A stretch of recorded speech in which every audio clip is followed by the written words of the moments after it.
நேத்து ஒரு வீடியோ பார்த்துருந்தேன். 7 ஸ்பூன் சாக்லேட் கேக். நார்மலா மெஷர்மென்ட் கப் வச்சு கேக் செஞ்சாலே சில சமயம் அது எரிமலை வெடிச்சு மேல பொங்கி நிக்கும்.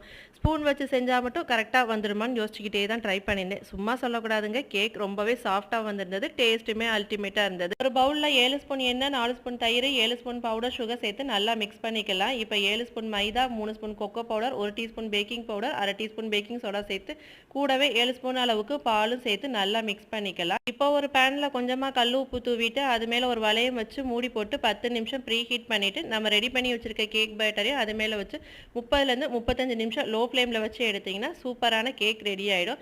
இப்போ க்ரீம் செய்யறதுக்கு ஒரு பேன்ல 3 spoon cocoa powder, 3 spoon powder sugar, 1 spoon அளவுக்கு கார்ன்ஃப்ளவர், 1 கப் பால் சேர்த்து லோ ஃப்ளேம்ல வச்சுட்டு கூடவே 1 ஸ்பூன் அளவுக்கு பட்டர், 1 ஸ்பூன் அளவுக்கு சாக்லேட் சேர்த்து நல்லா மிக்ஸ் பண்ணி க்ரீமியா வந்தது எடுத்து கேக் மேல அப்ளை பண்ணிக்கலாம். மேலாப்ல நட்ஸ் தூவிட்டிங்கன்னா அவ்வளோதான். சூப்பரா நம்ம 7 ஸ்பூன் சாக்லேட் கேக் ரெடி ஆயிடுச்சு. மறக்காம ட்ரை பண்ணி பாருங்க.